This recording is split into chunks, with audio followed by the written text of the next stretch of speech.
Você que tem sua Bíblia na mão aí já pronto, abra ela rapidinho aí no Evangelho de Lucas. E vamos ler alguns versículos do capítulo 12 de Lucas. Lucas, capítulo 12. Vamos ler apenas os versículos 54 ao 56. Lucas, capítulo 12, versos 54 até o 56.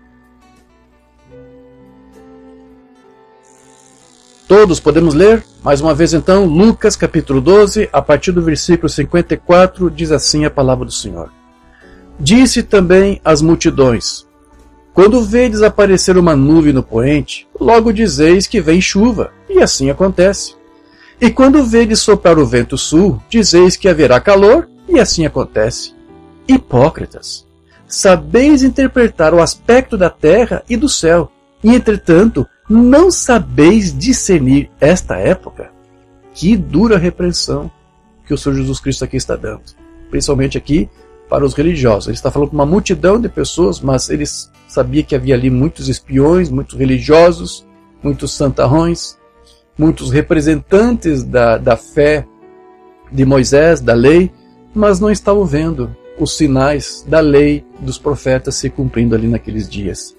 Que Deus ajude a nós, porque assim como havia sinais se cumprindo, mostrando que Deus estava ali, fiel às suas promessas, da mesma forma nós cremos que Ele, nesse exato momento, agora, aqui entre nós, Ele está cumprindo também algumas escrituras, mostrando que Ele é um Deus vivo, cumprindo a sua promessa. Amém? É esse o nosso propósito, que Deus nos ajude, e apresentamos agora isso ao Senhor em uma palavra de oração.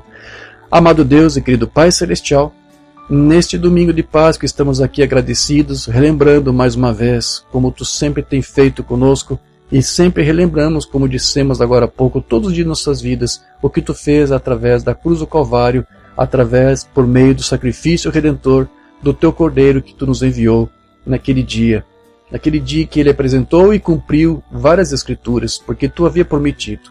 E nós vemos cada escritura, cada profecia como cartas de amor, como juras de amor de Ti por nós. Mas como um homem, uma mulher que faz juras de amor pelo seu próximo, pelo seu cônjuge, não ficando apenas em juras, mas também cumprindo as juras, cumprindo e realizando o amor, Tu também nos fez a mesma coisa. Tu não nos amou apenas com palavras, mas também com atitudes e com ações, através do Teu Filho, quando verdadeiramente Tu entregou por nós, para que pudesse morrer por nós e nos resgatar, e nos tirar do principado das trevas, e nos levar para o Seu divino amor. Obrigado, meu Deus e meu Pai, por essa oportunidade, que aqui estamos para relembrar tudo isso mais uma vez, que Tu santifique a mensagem que será entregue, que Tu nos encha com o Teu Santo Espírito, tanto a mim para poder ministrar, como aos Teus filhos para poder ouvir, assimilar, entender e aceitar. Ajuda todos nós, Senhor, aqui estamos dedicando esse tempo para Ti, fala com cada um de nós, e crendo que Tu nos responde, pedimos essas coisas e desde já Te agradecemos, no maravilhoso nome do Senhor Jesus Cristo, o Cordeiro de Deus. Amém, Pai querido, graças a Deus. Certo, meus irmãos, como eu disse então aqui, Jesus nessa escritura estava repreendendo aqueles religiosos do seu tempo, os fariseus, os saduceus, sacerdotes, amém? Havia vários grupos ali,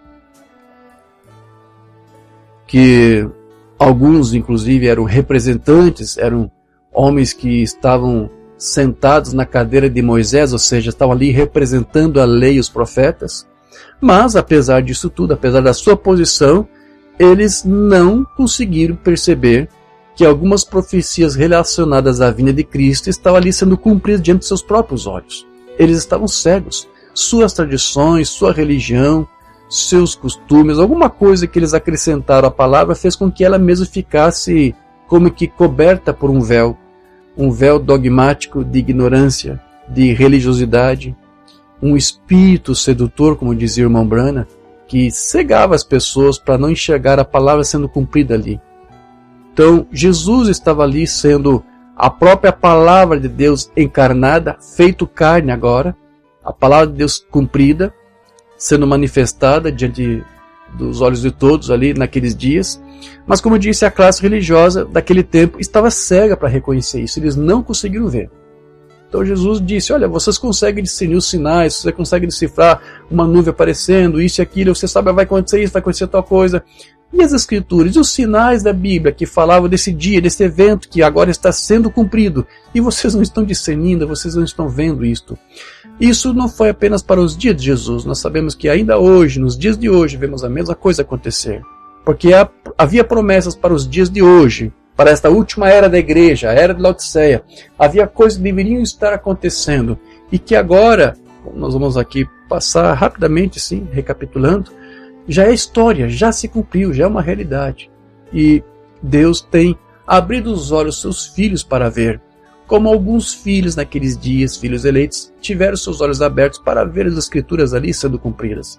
Mas a grande maioria dos religiosos, são tementes a Deus, são crentes em Deus, mas têm seus olhos cegos para enxergar isto, para ver Deus cumprindo as suas promessas.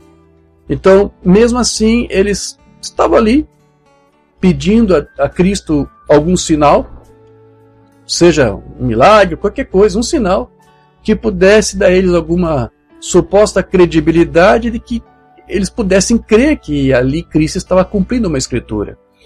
Sendo que o maior sinal que Cristo poderia ter dado seria o que eles já estavam vendo, que era Ele mesmo ali. Como eu disse, Cristo, a palavra de Deus, aquele que estava com Deus, e que era Deus, porque Deus se manifestou nele, era a imagem de Deus.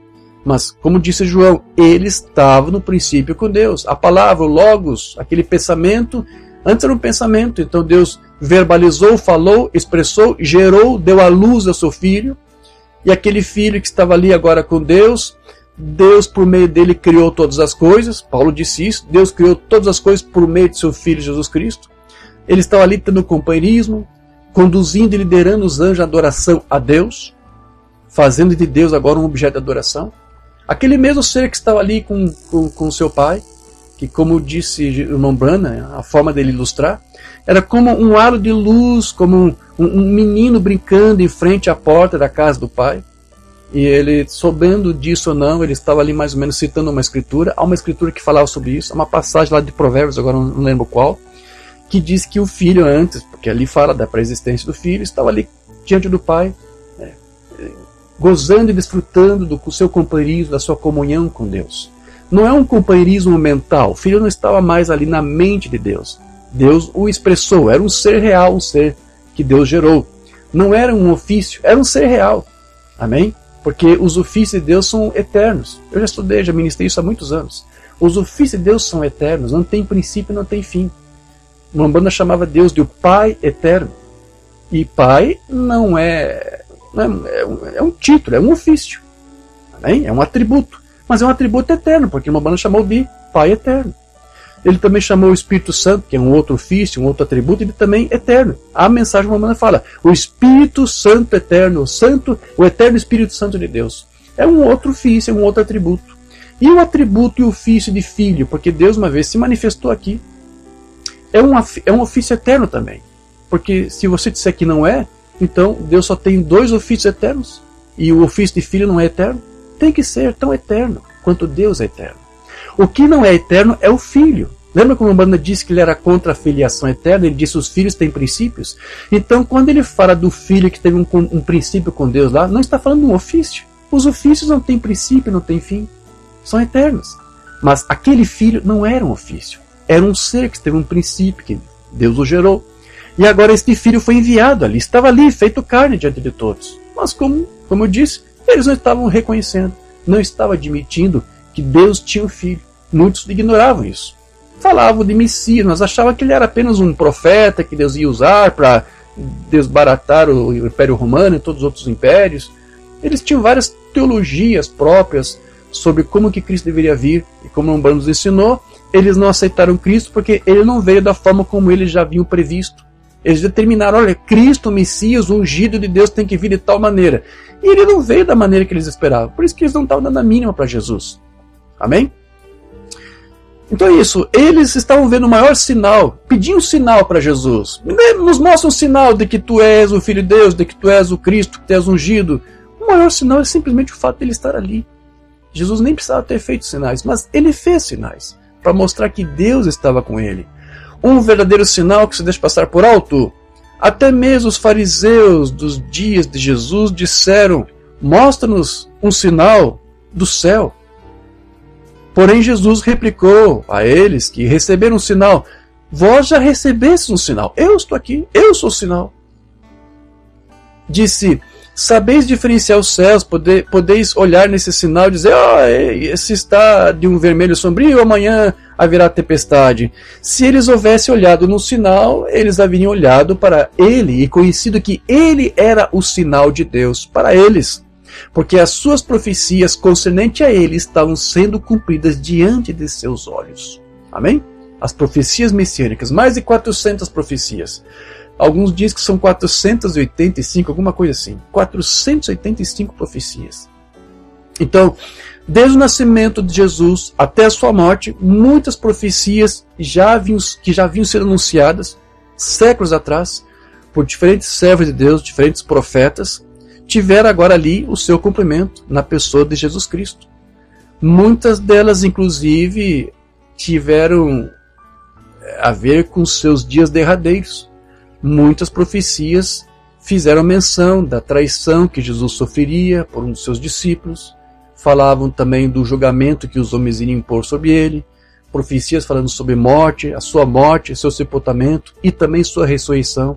Várias profecias que remontavam a esses eventos finais do ministério de Jesus estavam ali sendo cumpridas e foram cumpridas. Algumas dessas profecias foram escritas por um lapso de tempo, um espaço de 1000 anos. Algumas profecias foram de 1000 anos antes de Cristo, ou 500 anos. Profecias de 1000 anos, de 1 milênio, estavam sendo cumpridas ali, em Jesus. Literalmente. Então, as profecias cumpridas por si só, meus irmãos, já é uma evidência da existência do próprio Deus. Davi, ele profetizou a morte de Jesus e, de uma certa forma, numa época em que não havia o tipo de morte que houve nos dias de Jesus. Aquele ato de crucificação, nos dias de Davi, não existia. Então, Davi fez menção de um ato de execução de morte que nos seus dias não existia. Quais são as possibilidades de alguém mencionar a morte futura de um líder que surgiria dali 1000 anos, inclusive dizendo o tipo exato de morte que ele sofreria, que era um tipo de morte que nos dias de Davi não existia? Eu acho que no tempo de Davi, o que deveria existir talvez fosse a empalação. Acho que já existia a empalação. Sim? Mas a crucificação não. E ele estava fazendo menção da crucificação, porque ele menciona mãos e pés transpassados. Hã? Qual é a possibilidade de alguém fazer uma profecia assim de tantos anos e se cumprir com exatidão, com tanta perfeição? Porque isso você vê lá no Salmo 22. Então, Deus fez mais de 400 profecias sobre o Messias, por pelo menos 2 razões. Primeiro, tornar óbvia a identificação do seu Messias. Para que quando vissem Cristo ali, todos tivessem certeza, ele é o prometido. Ele é o ungido de Deus. Para que não houvesse dúvidas. Porque a probabilidade de uma só pessoa cumprir 400 profecias é impossível, é mínima. Não há como. Então o fato de um homem ter cumprido tudo com exatidão prova que ele é o Messias. Então, o fato de Deus enviar o Messias para cumprir tantas profecias, tantas promessas que Deus fez, é para você não ter a menor dúvida. Ele é o Messias. Então, como que o povo de Israel, que conhece as Escrituras melhor do que nós, rejeita Cristo como Messias? Como isso é possível? Da mesma forma como rejeitaram nos seus dias. Há aquela cegueira espiritual, amém? Do seu dogma religioso. Mesmo conhecendo as Escrituras, eles estão cegados para elas.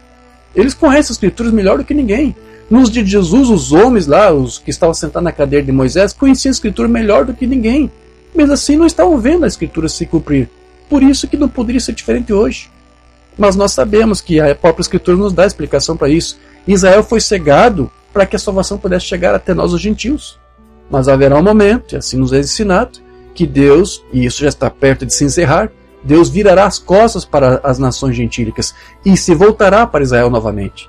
E para aqueles que Deus elegeu, os seus olhos serão abertos, serão despertados e reconhecerão o Cristo. Aqueles que eles transpassaram, crucificaram, reconhecerão ele como o seu irmão, como aquele que Deus enviou para resgatá-los. Então, essas profecias foram enviadas para esse objetivo. Primeiro, para você não ter dúvida que Jesus é o Messias. E o segundo, para tornar impossível a tarefa de um impostor. Porque uma pessoa pode lançar uma profecia, um Nostradamus, quem quer que seja, e você até pode fazer uma readequação e dizer, olha, eu sei que as palavras são isso, mas parece que não se cumpre exatamente, mas se você for ver, há como você readequar e adaptar uma ou duas profecias, mas 400 profecias, você não tem como fazer ajustes e readequações. Não tem como você criar algo falso em cima disso. Então, o fato de tantas profecias terem se cumprido mostra que Deus não é um impostor. Mostra que Deus não é um mentiroso. Mostra que Deus não é um enganador. Não é um falso. Ele é um Deus verdadeiro.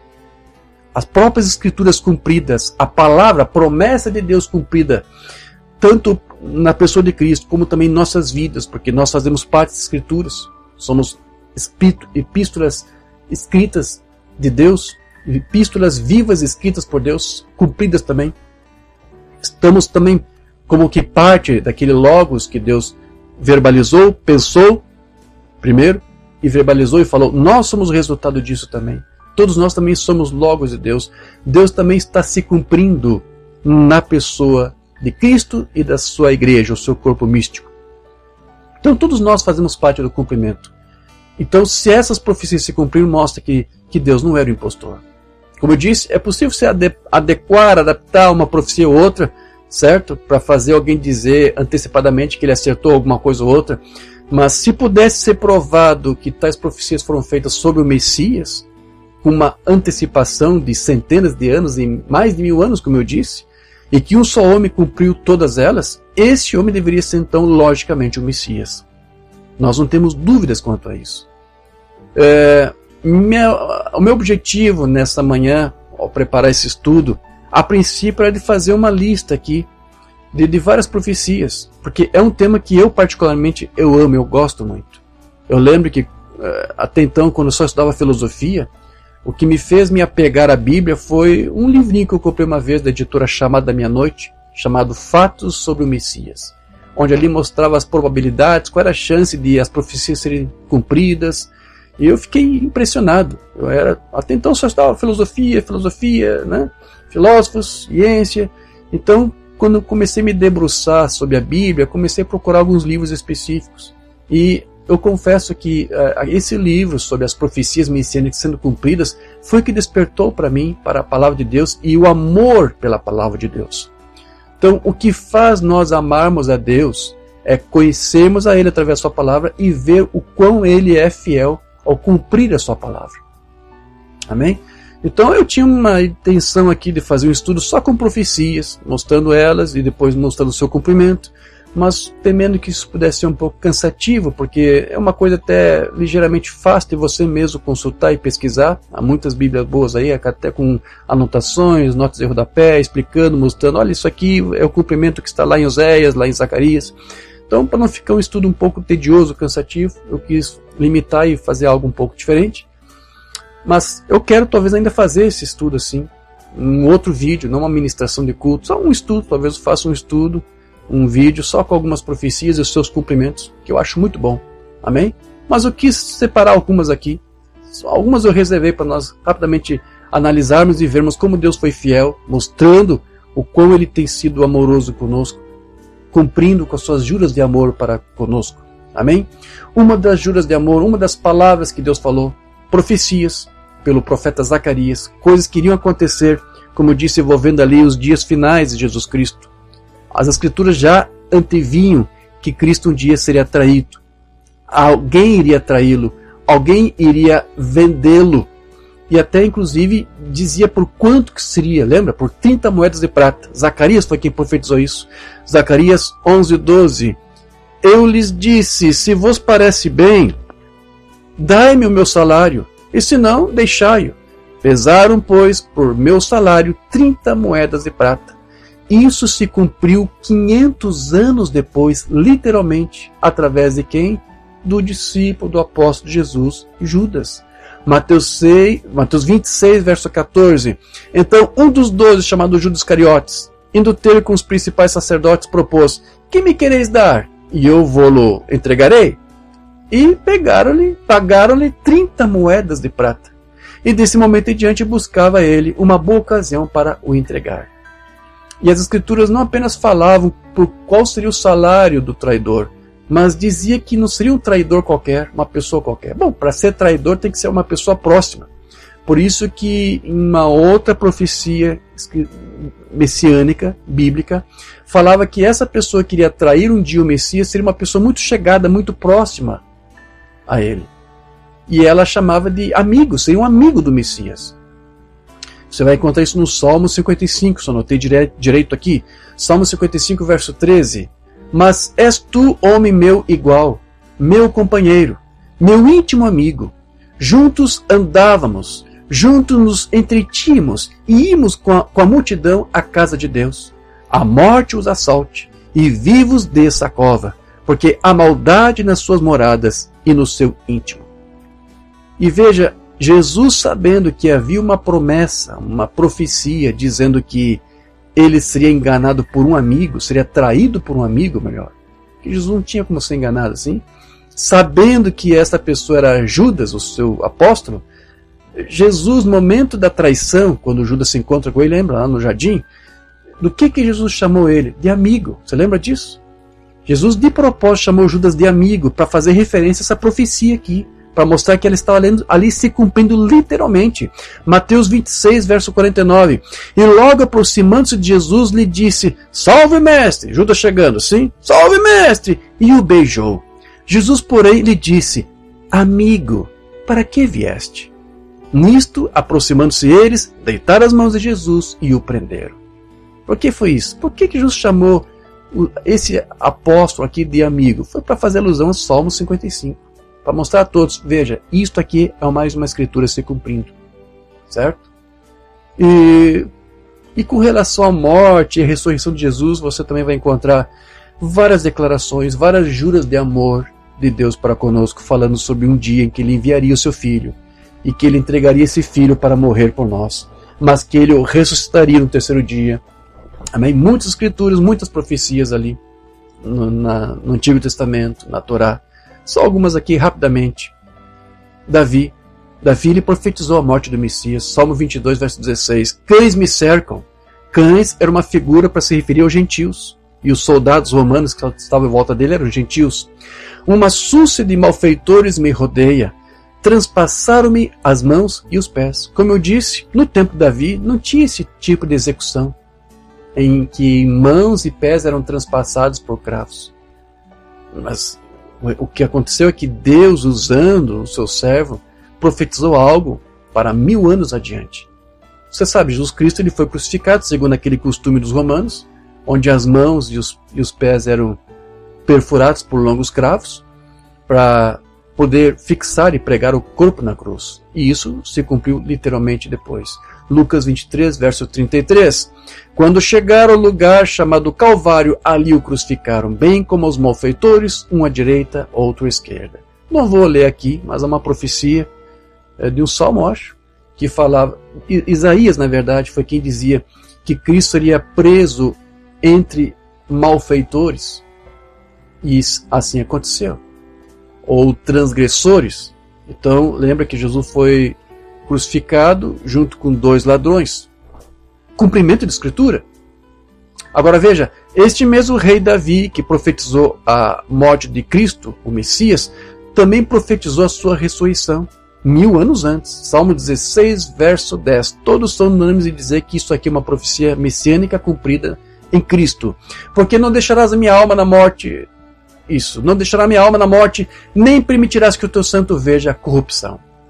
Então, lá no dia da festa judaica do Pentecostes, também conhecida como a festa das colheitas, festa das primícias, o Shavuot, Pedro, ele pregou a primeira mensagem, o primeiro sermão do Evangelho, e ali ele corajosamente afirmou, cheio do Espírito Santo, que Deus tinha ressuscitado o seu Filho, o Messias, dentre os mortos, e ele, na ocasião, como eu disse, cheio do Espírito Santo, usou essa escritura de Davi, do Salmo 16, para mencionar que em Cristo isto foi cumprido.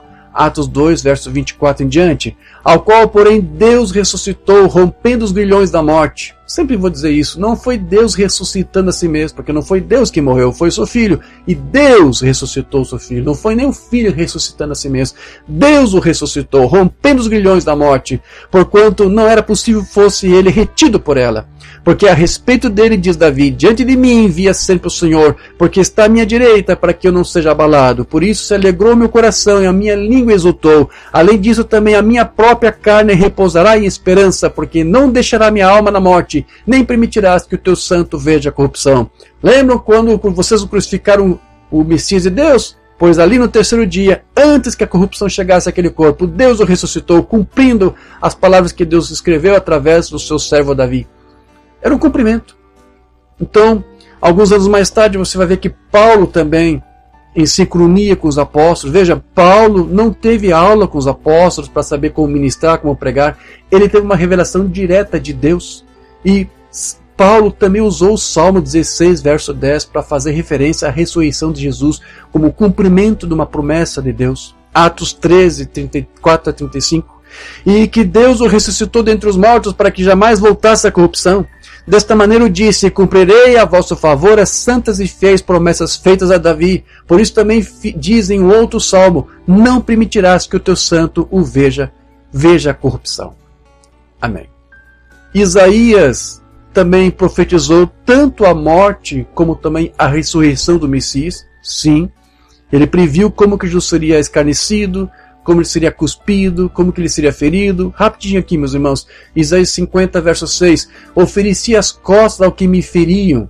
Sim, e ele foi ferido, com látigo, com chicote. E as faces ao que me arrancava os cabelos. Vocês sabem, eu não vou aqui citar para vocês os evangelhos que mencionam que Cristo teve seus cabelos, sua barba arrancada, cuspido.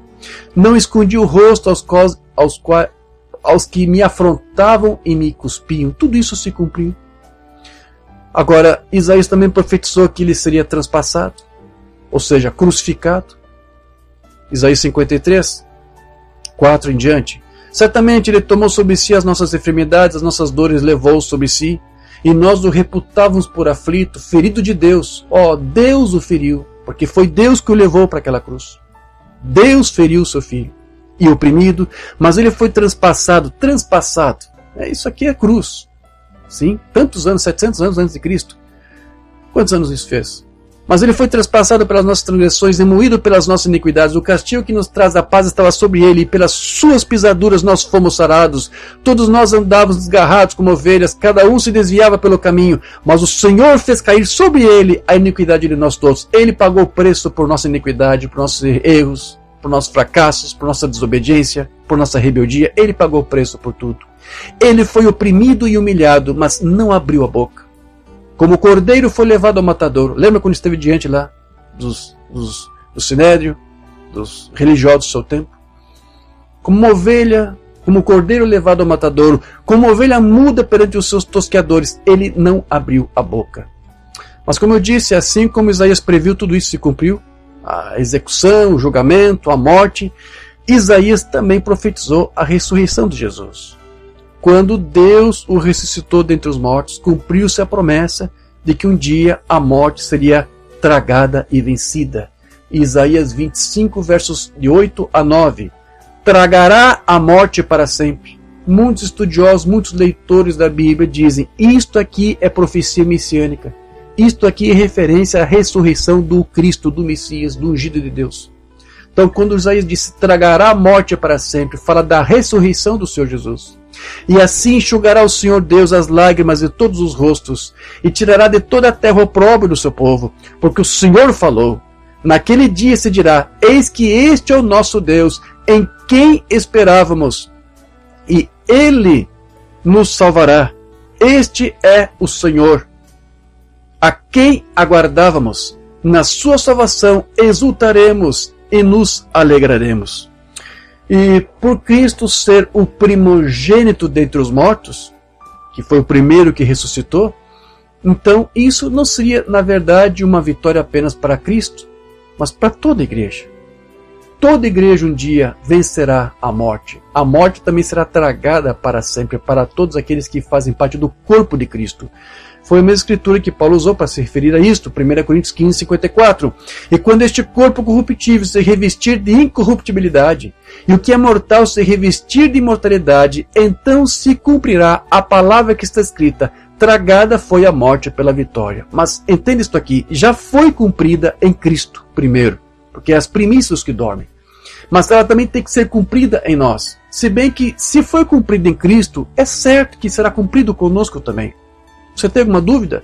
Se Deus prometeu que um dia o seu Filho ressuscitaria dentre os mortos, e isso foi cumprido, por que duvidar que essa mesma promessa que foi confiada a nós também não vai se cumprir? Amém? Então, como eu disse, isso aqui já está cumprido, isso já aconteceu. Mas tão certo como aconteceu, como foi cumprido com Jesus, o Messias de Deus, certamente Ele também vai cumprir tudo isso sobre nós. Isaías, verso 26, verso 19. Aí uma referência a nós que também venceremos. A morte também será tragada.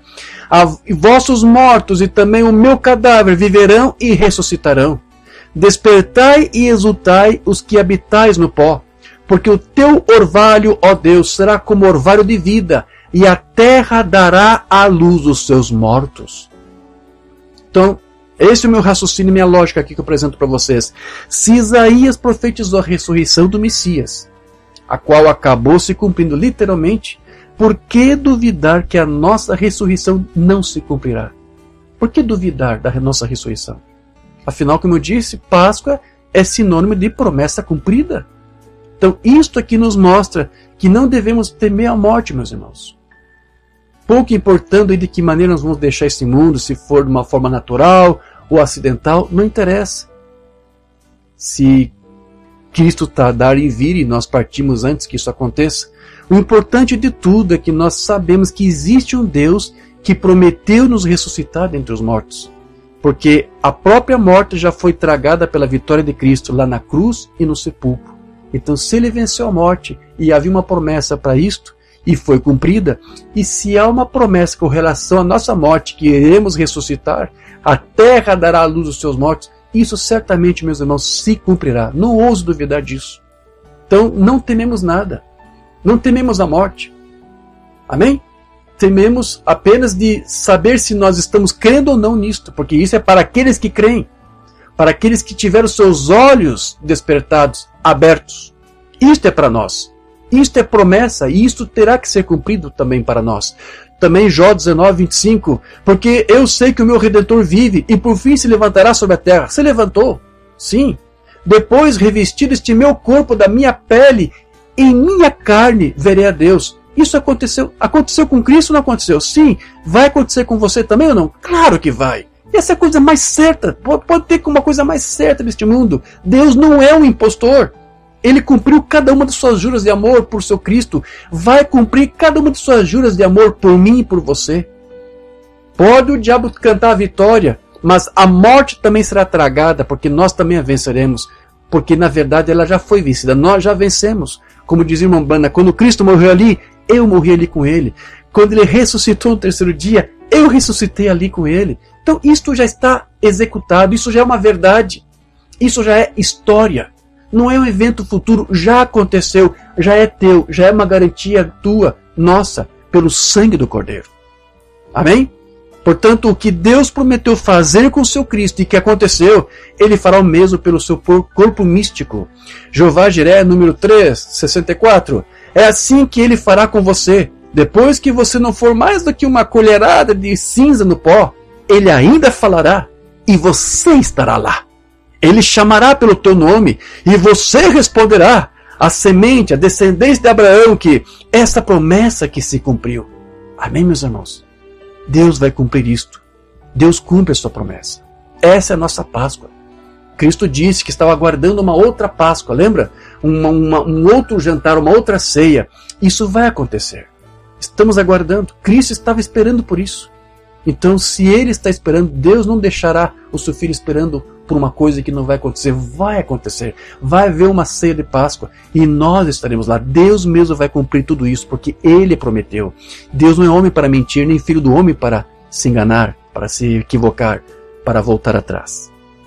Portanto, um cristão não pode mais morrer. Não pode. porque ele já está morto e ressuscitado em Cristo. E uma vez que você morre em Cristo, você não pode mais morrer.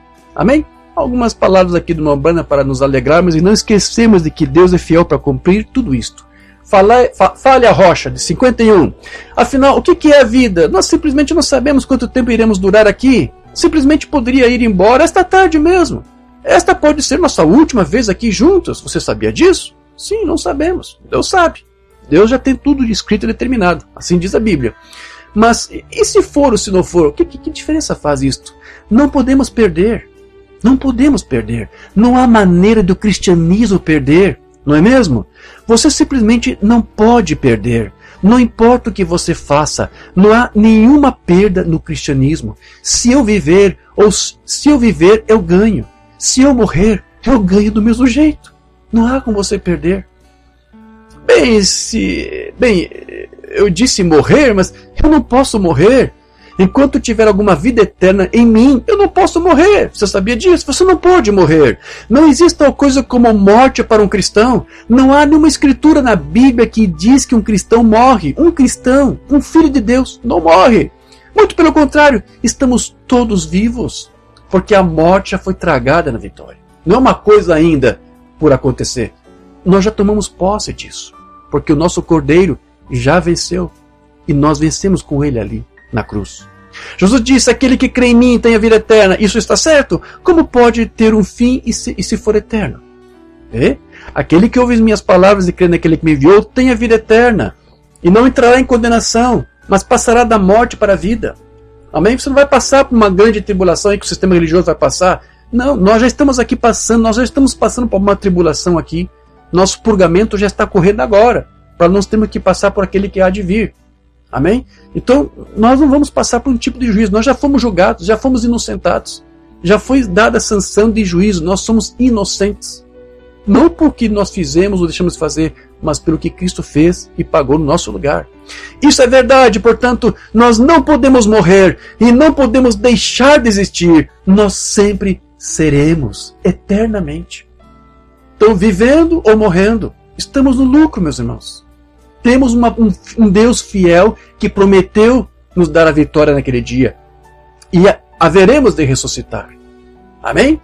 O pó da terra dará a luz aos seus mortos. Oh, glória a Deus! Você crê nisso? Então, essa é a segurança do crente. Que é saber que ele não pode morrer porque ele já está ressuscitado com Cristo. Deixando escapar a pressão de 62, você pode ser perseverante porque nós não podemos morrer. Já estamos mortos. Nós já estamos mortos para este mundo, já estamos mortos para nós mesmos. Sim, ninguém mais pode te matar, você já morreu. Agora é Cristo no teu lugar vivendo aí. Nós temos o penhor da nossa salvação agora, porque estamos ressuscitados com Ele, e assentados nos lugares celestiais agora mesmo, com a segurança. Não depois, agora, porque tudo isso já é nosso, já está consumado. Deus não vai voltar atrás.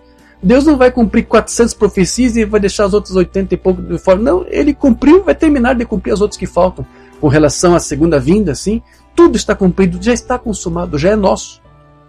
O mesmo que cumpriu é o mesmo que irá cumprir. Pondo toda a armadura de Deus, a Bíblia diz que não lutamos com apoios, carne, sangue, mas lutamos contra os poderes espirituais. Agora, se você apenas entendesse isso, como eu disse há pouco, nós estamos ressuscitados com Ele agora. Você não vai morrer, você já está morto. Amém? Este que está aqui não é o Diógenes, pecador, que nasceu em pecado, falando mentiras. Este que está aqui é o Cristo ressuscitado. É isso que Cristo fez com cada um daqueles que viveram a sua vida para Ele, que morreram e entregaram-se por Ele. Cristo morreu por nós para que nós pudéssemos ser o que Ele é. Amém? Uma vida, para viver uma vida com autoridade. Mas nosso espírito está vivo nele. Portanto, não estamos lutando contra coisas naturais e científicas, estamos lutando contra o poder espiritual. Mas assim como Cristo venceu, nós também já vencemos a tudo isso. A vitória já é nossa, pelo sangue de Jesus. Então, dizer que estamos ressuscitados com Cristo, ou assentados em lugares celestiais com Cristo, significa que Ele já nos permite desde agora viver uma vida de autoridade. Você que é um filho de Deus, nascido novo, você vive uma vida de autoridade.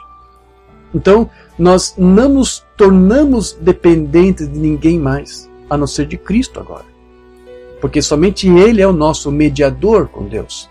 Então você não pode depender de uma autoridade, de um homem para dizer ou determinar o que é, o que você deve ser. É Deus quem determina pela sua palavra o que você é, o que você fará e o que você será. Porque este mesmo Deus que deu poder para o seu Filho nos concede autoridade como filhos de Deus. Não poder, só o Filho tem poder. Poder dado a Ele por Deus.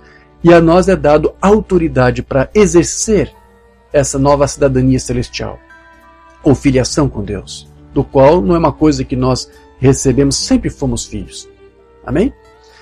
Sou eu, não tem mais 62. Bem, então se ele é o mesmo sumo sacerdote, se você puder tocá-lo, você diz, irmão Branham, eu vou subir e tocar no irmão Bigby, um ministro, um pastor.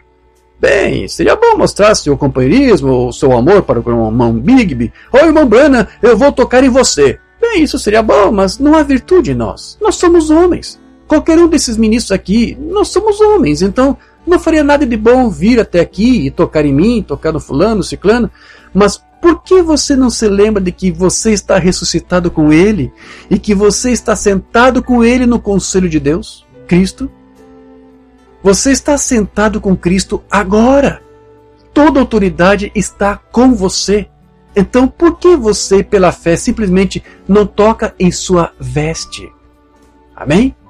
Como aquela mulher com fluxo de sangue, tocou na veste, virtude saiu de Deus. Quando você toca em Deus através de uma oração, de uma petição, de uma súplica, numa adoração, você está tocando em suas vestes também. E a virtude que está nele vem sobre você e te dá força, te dá energia, te dá autoridade. É disso aqui que o Mambana está falando. Então veja, nós não podemos ter poder, mas nós temos autoridade. É assim que nos ensinava o Mambana. Essa autoridade é proveniente do poder que Deus concedeu ao seu Cristo. Então, quando estamos mortos e ressuscitados em Cristo, quando vivemos essa Páscoa todos os dias de morte e ressurreição, então Ele passa a operar a sua vontade através de nós. Nós temos ainda uma vontade carnal, muitas vezes desejamos coisas que não é de acordo com Deus, sua palavra, mas o que faz a vontade de Deus prevalecer sobre a nossa é porque Ele nos deu autoridade para vencer tudo isso. Porque já não somos mais nós quem vive, é Cristo que vive em nós. Mas veja, você não terá nenhuma autoridade sobre o diabo até que você então esteja morto para si mesmo e ressuscitado com Cristo. Que essa Páscoa seja uma realidade para você diariamente. Mostra-nos o Pai, isso nos bastará, de 62. Como agradecemos ao Senhor de que Ele permanece Deus, enquanto nós o agradecemos porque Ele deu seu Filho unigênito, o seu Filho unigênito, para trazer muitos filhos ao mundo, para que Ele se mostrasse vivo hoje. Jesus morreu, o Filho unigênito de Deus, foi Cristo, Jesus que morreu, não foi Deus que morreu não, tá, unicista? Não foi não. Não. Deus o abandonou no Calvário. Sabia disso? Ah, você não sabe, né? Você pensa que Jesus ali estava tendo um delírio quando ele falou isso, né? Pai, por que me desamparaste? Você pensa que Jesus estava delirando, né? Você não conhece, você está cegado, você não aceitou a Bíblia, você não aceita a Escritura. Mas foi Deus que matou, crucificou seu Filho lá por nós, para que Ele possa nos tornar filhos adotados, para que Ele possa operar a sua vontade através de nós. Quão vergonhosos devemos estar de sermos filhos de Deus e deixarmos que o diabo nos empurre para por aí como ele faz. Nos empurre para uma doutrina unicista, ariana, dualista, seja o que for, trinitária, ou para coisas do mundo. Nós temos os direitos, já estamos ressuscitados com Ele. Você diz, você tem poder? Não, Senhor. Não temos poder. Não temos. Nós só somos feitos de carne e sangue aqui. Mas há uma unção de Cristo vivendo em nós, que nos dá não exatamente poder, mas autoridade. Nós não temos nenhum poder, mas nós temos autoridade. É diferente. Há muita diferença entre poder e autoridade. Cristo tem o poder. E porque Ele é poderoso, Ele nos dá autoridade para vencer. Amém? E prevalecer. Mas veja, essa autoridade que nós temos, então, vem de Deus. Tudo está sujeito aos nossos pés, porque antes Ele mesmo sujeitou tudo a si próprio. E nós fomos mudados de posição por este poder que Cristo tinha e nos outorgou para vivermos uma vida de autoridade. Então, pela morte e ressurreição do Cordeiro, nós fomos mudados de uma posição de derrota, de pecado, de lassidão, de queda, para uma posição de conquista, para uma posição vencedora e conquistadora. Confirmação e evidência de 62. Agora, olhe para onde você estava, olhe de onde você tem ressuscitado para agora. Então você morreu com Cristo, você foi sepultado em seu nome, você ressuscitou com Ele na ressurreição. Espiritualmente esta noite, ou esta manhã, de acordo com a palavra, nós estamos agora ressuscitados com Ele, assentados nos lugares celestiais em Cristo Jesus, com cada demônio conquistado sob os pés dele, assentados na presença do Senhor Jesus. Se isso não deveria fazer vocês se agarrarem em algo ou vê-lo com a mesma evidência, a mesma fé que uma vez foi dado aos santos, agora em operação, fazendo as mesmas coisas hoje que ele sempre fez. Ver a aparição do Senhor Jesus Cristo entre nós e olhando para trás e ver onde nós antes estávamos e onde nós estamos agora. Nós estávamos mortos e agora estamos vivos. Antes você era um trinitário, um unicista, você estava morto. Mas agora você está vivo. E tão certo como nós estamos mortos e sepultados com Ele, nós ressuscitamos com Ele, pois nós nos levantamos de lá. Amém. Aleluia. Certa vez o apóstolo Paulo lhe disse que o Espírito de Deus testifica em nosso espírito que nós somos filhos de Deus. Mas veja, ele não estava dizendo que o nosso espírito dá testemunho do Espírito Santo. Ele disse que o Espírito de Deus, o próprio Deus, daria testemunho para nós, dentro de nós, de que nós somos filhos dele. Agora, como o Espírito de Deus vai testemunhar com o nosso espírito? Tendo em nós a mesma natureza de Deus. Você tem que ter. Como eu disse, como Cristo era um Logos, você também tem que ser um Logos. Você tem que ser atributos de Deus também, genes de Deus também. Mensagem, quem é este de 59? Se você nasceu do seu espírito, você tem a natureza dele em você. E é essa natureza dele em você que faz você ser filho dele. Você não se torna, você já nasce. O que acontece é que ele te dá autoridade para você atuar como filho, que você sempre foi. Mas até que você tem autoridade, você é um filho, mas você não exerce. Há muitos filhos de Deus que não exercem autoridade, porque estão presos em algum sistema de homens. O testemunho de uma verdadeira testemunha, isso é o que nós necessitamos, isso é o que a igreja necessita, isso é o que estes 170 milhões de cristãos professados ao redor do mundo, hoje deve ser muito mais, cristãos, necessitam, é de um outro Pentecostes. Não voltar a estudar 25 anos, porém um enchimento do Espírito Santo, uma testemunha do lado de dentro de você, testificando da ressurreição de Cristo. E para a palavra de Deus, João permaneceu na ilha de Patmos pela palavra de Deus, o registro da palavra de Deus. Amém. Então, é dessa maneira que o Espírito de Deus em nós testifica com o nosso espírito, porque o seu espírito habita em você. Então, é isso que te levará a uma vida digna da vida dele, da vida de Cristo. Amém? Vivendo em você. Mensagem Hebreus capítulo 2, número 1, pregada em 57. Quando Elias se colocou no monte, ele disse: se eu for um homem de Deus, que fogo caia do céu e consuma vocês. Deus deu testemunho de que ele era um homem de Deus. Deus sempre dá testemunho. Se você é um filho nascido de Deus, para ter os seus olhos abertos para ver as profecias se cumprindo hoje, ele mesmo vai testemunhar disso. O simples fato de você ter os seus olhos abertos para ver as profecias se cumprirem, para ver a palavra da promessa se cumprir, já é uma evidência, já é um testemunho de Deus, de que Ele está com você, de que Ele está te iluminando, de que você é filho dele. Deus deu testemunho de que Ele era um homem de Deus. Deus sempre dá testemunho. Sua vida testemunhará. Eu não sei qual é o seu testemunho, mas a sua vida fala tão alto, sua voz não pode ser ouvida, mas o seu viver sim. Sua vida cotidiana testemunhará o que você é. Deus testifica. Deus usa a tua vida para testificar se você tem os olhos abertos para as suas palavras cumpridas ou não. Sim. O Espírito Santo é um selo, e um selo toma ambos os lados do papel. Eles veem você de pé aqui e o vê quando você vai embora, não só na igreja, mas em todos os dias no trabalho. Como dizia uma banda assim, você está chamando a atenção de alguém. Pode você não perceber, mas alguém está te observando. Alguém está olhando para você, porque ele sabe, ouve o teu testemunho, que você é um filho, então ele quer saber como você está agindo. Tem pessoas que estão te observando. Então, para chamar a atenção desse, é que Deus está em você, dando testemunho da natureza dele em você. Mas não há como você fingir ou enganar. Se você não tem essa natureza de Deus ainda em você, ou se ela não te deu essa autoridade, que é concedida a todos aqueles que morreram com o Cordeiro e ressuscitaram para sentar com Ele, você não vai conseguir testemunhar disto. Porque veja, aqui o Romano está nos explicando, não é você, é Deus dando testemunho através de você. Sua vida testemunhará. O mundo sabe que você é salvo pela vida que você vive, pois Deus testifica.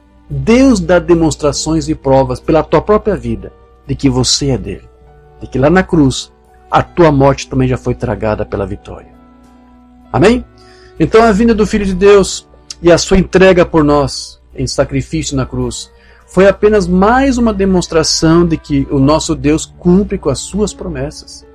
Foi por isso que havia 120 pessoas, irmãos e irmãs, lá no cenáculo, aguardando o poder vir do alto, porque Cristo prometeu, e eles creram que seria cumprido aquela promessa. Então eles foram lá aguardar aquele poder do Espírito Santo, até que aquilo se cumpriu. Eles tinham uma promessa, e eles sabiam que Deus iria cumpri-la. A influência de outro, eles estavam no cenáculo, o quê? Louvando e bendizendo a Deus. Pelo quê? Pela promessa. Eles sabiam que ela tinha que acontecer. Aí está você. Entre em ação.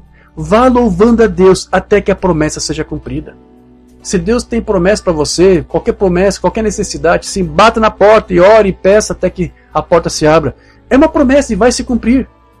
Ele diz que se você bater na porta, a porta vai se abrir para você. Então, entre em ação, louve a Deus, irmão Bruno aqui, até que essa promessa seja cumprida. Bata até que a porta se abra, porque ela vai se abrir. É promessa, tem que ser cumprida. Qualquer petição, qualquer desejo, qualquer necessidade, clame. E enquanto você estiver clamando, louve a Ele também, porque é certo que você virá isso se cumprir.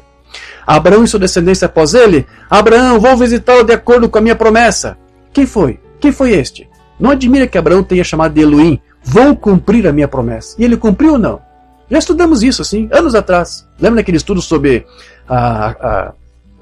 o retorno do ministério? Como é que foi? O que mais ali?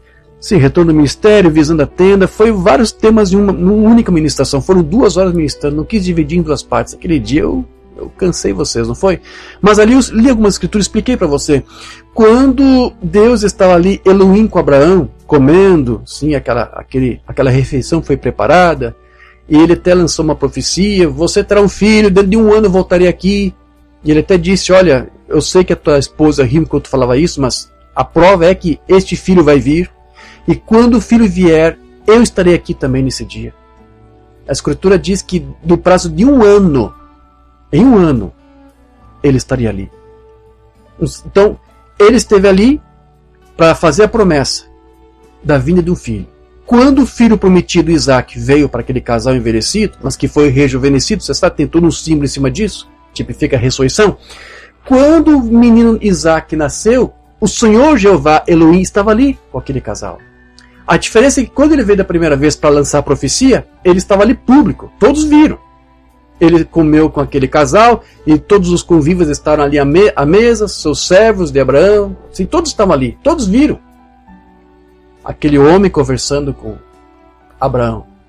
Mas quando Deus voltou e regressou no dia da vinda do filho prometido, ele não apareceu para ninguém mais, a não ser para aquele casal lá dentro da tenda. Não foi um evento público. Aquela primeira etapa ali foi pública, mas lá, na outra vez, quando ele voltou, ninguém viu, a não ser o casal.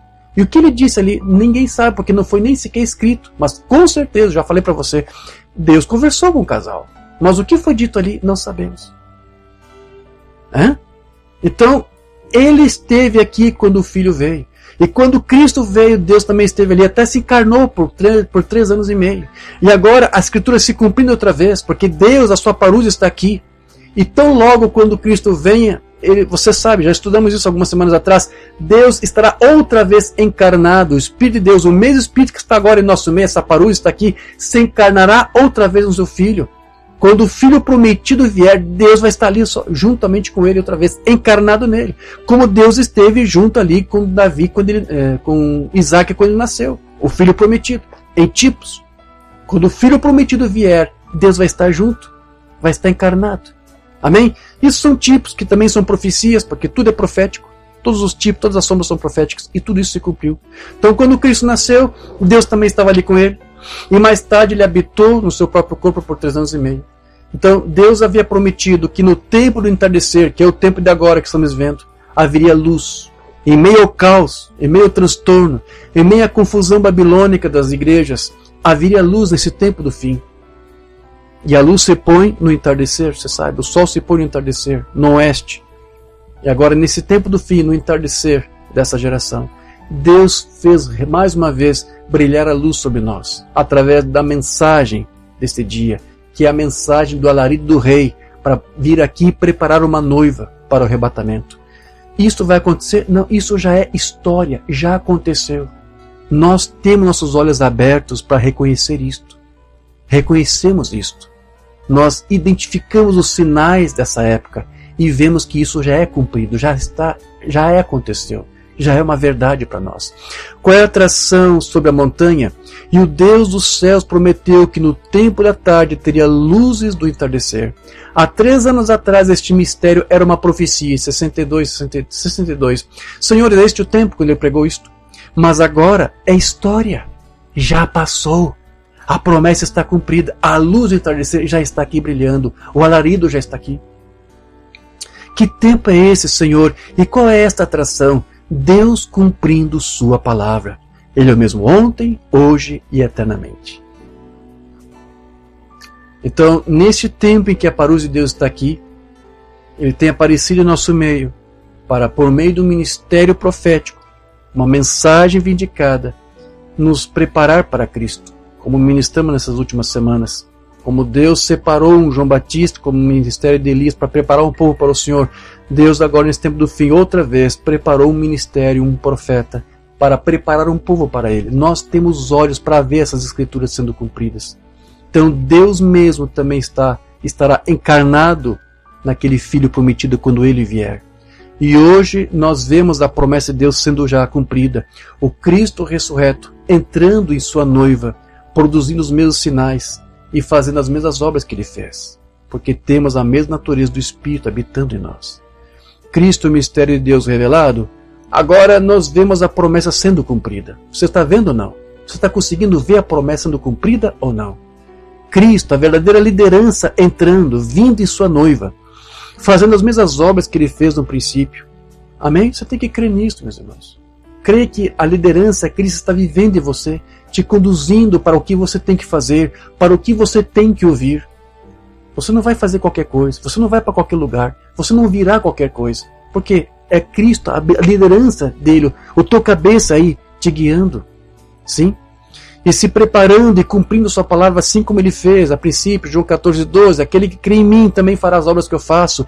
Então a cabeça e o corpo estão se tornando um, e em obras e em sinais e em vida, vindicado pelo próprio Deus através de sua palavra prometida para os últimos dias. Então Mabanha aqui está dizendo, nesse momento, meus irmãos, a palavra que é Cristo, a cabeça, e nós que somos o corpo, já somos uma coisa só, já estamos unidos. Ele prometeu isso nos últimos dias, você tem que ver que isso já está acontecendo. Agora, se você é espiritual, você vai captar isto. Se você é um eleito, você vai ter os seus olhos abertos para isso. Shalom, de 64, Ele prometeu para esta era. E aqui está Ele. Hoje, tornando aquela palavra viva, precisamente como Ele fez no princípio. Certamente que sim. E quando cada promessa for cumprida, tragada foi a morte na vitória. Jesus voltará.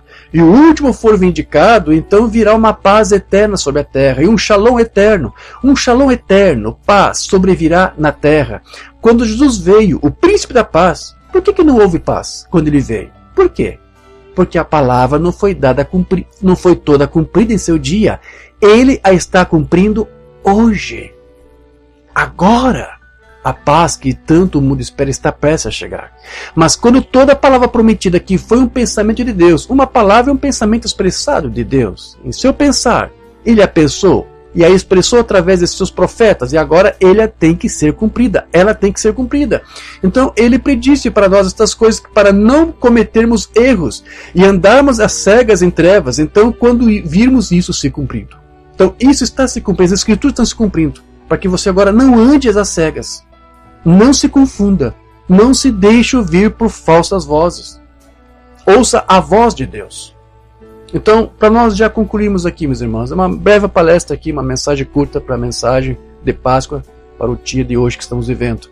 Todos os filhos de Deus têm seus olhos abertos para reconhecer a palavra de Deus sendo cumprida, a fim de restaurar a sua fé, a nossa fé. Enquanto que os demais são cegados. Cegados pelo quê? Pelo diabo? Não, pela própria palavra. A mesma palavra que abre os teus olhos para você ver que ela está se cumprindo, essa mesma palavra cega os olhos de outros para eles não verem que isso está se cumprindo. Amém? Leia isto aqui, uma observação umbanda, para nós já concluirmos. E quando seus olhos foram abertos, eles o reconheceram, de 64. Quando ela conheceu a promessa, o que o Messias seria, e quando ela viu aquela promessa cumprida, isso abriu seus olhos, vê? Eles foram fechados pelo pecado. Mas quando aquela promessa, ela disse, isso é, o Messias fará isso quando ele vier. Ele disse, eu sou ele. Seus olhos foram abertos. A mulher samaritana, sim. Por que seus olhos foram abertos? Porque ela foi separada. Ela tinha uma vindicação. Agora esqueço a palavra que o Umbanda gostava de usar. Enfim, ela era uma eleita de Deus. Por isso, os eleitos de Deus, quando ouvem a palavra e vê ela sendo cumprida, sim, isso os faz abrir os seus olhos. Ela tem a vida eterna porque seus olhos foram abertos. Ela tinha uma representação. Obrigado, Senhor, lembrei da palavra. Os olhos de Pedro foram abertos. Por que isso? Porque ele tinha uma representação. Natanael teve seus olhos abertos. Conversamos sobre isso ontem à noite. O que isto tem feito aos nossos olhos nesses dias? Uma promessa cumprida abriu nossos olhos? Sim. Vemos em São João 14:12, Hebreus 13:8, João 14:9, vemos Lucas 17, 27 a 28 e todas as escrituras que estão prometidas, Malaquias 4, todas elas cumpridas bem aqui diante de nós. O que isso fez aos nossos olhos, se não os abrir, irá cegá-los eternamente. Então, essas escrituras abriram nossos olhos para o seu cumprimento. Mas alguns estão cegados ainda. Por que isso? Essa palavra mesmo é cega. Abre alguns, cega outros. Vê? Isto revela quem é nesses últimos dias. O que ele prometeu fazer, isto é o que ele disse, ele faria, restaurar a fé.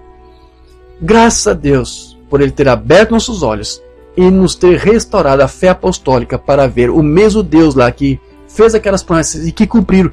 Este mesmo Deus está aqui agora para cumprir outras promessas condizentes com relação a esta era em que estamos vivendo. E nós fazemos parte desse cumprimento de Deus. Deus mesmo se cumprindo em nossas próprias vidas, abrindo os nossos olhos.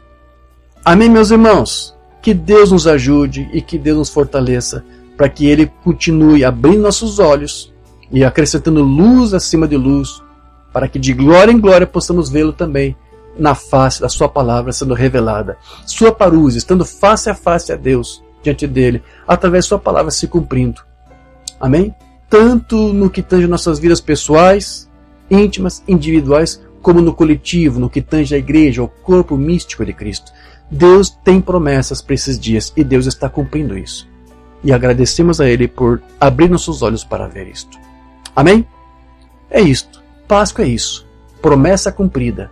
E olhos abertos para ver tudo isso. Graças a Deus. Vamos falar com o Pai.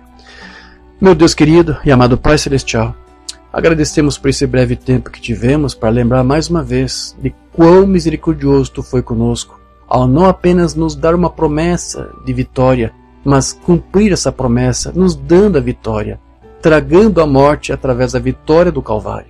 Obrigado, Senhor. Hoje estudamos que isso não é uma coisa para o futuro, isso já é nosso, já nos pertence. Já é nosso, Senhor. Muito obrigado. Não por alguma coisa que merecemos, ou por alguma coisa que fizemos, mas por aquilo que Tu mesmo quis fazer. Porque Tu mesmo fez um juramento por si mesmo, não tendo mais por quem jurar, jurou por si mesmo, que Tu nos restauraria, que Tu nos daria uma vida de autoridade. E hoje nós entendemos mais uma vez que essa autoridade já é nossa. Tudo o que precisamos fazer é exercer, tocar nas Tuas vestes, para ver a virtude sair de Ti e chegar até nós. Obrigado, Senhor. Que virtude esteja agora sobre cada um dos Teus filhos. Que eles possam agora, com essa fé nesta palavra, crendo que Tu és um Deus que cumpre cada promessa, que eles possam agora tocar as Tuas vestes e que virtude saia de Ti para cada um dos Teus corpos. Aquele que tem uma necessidade de cura, que eles possam receber essa virtude agora, que eles possam ter isto cumprido agora. Porque isso é uma promessa, uma vindicação. E nós nos apropriamos disso agora. Que Tu venhas fazer isto, Senhor. Cada promessa Tua se tornar uma realidade sobre os Teus filhos. Aqueles que ouvirem e aceitar essa palavra, que tiveram, Senhor, as escamas espirituais dos seus olhos removidos para ver o que Tu estás fazendo agora. Nós Te reconhecemos em todos os nossos caminhos. Obrigado, Senhor. Estamos felizes porque a cada dia que Tu nos permite despertar é mais um dia para testemunhar da Tua vida e do Teu poder e da Tua autoridade se manifestando em nossas próprias vidas. Abençoe os Teus filhos que ouviram esta mensagem poderosamente. Dê-lhes uma vida com autoridade, Senhor, para que eles não se deixem mais ser vencidos por nenhum laço do diabo, nenhuma mentira, nenhuma astúcia do inimigo, mas que eles possam vencer e superar a tudo, Senhor, porque Tu já nos venceu e tragou a morte pela vitória. Te damos graça por tudo, no nome do Senhor Jesus Cristo. Amém, Senhor Jesus. Graças a Deus. Aleluia.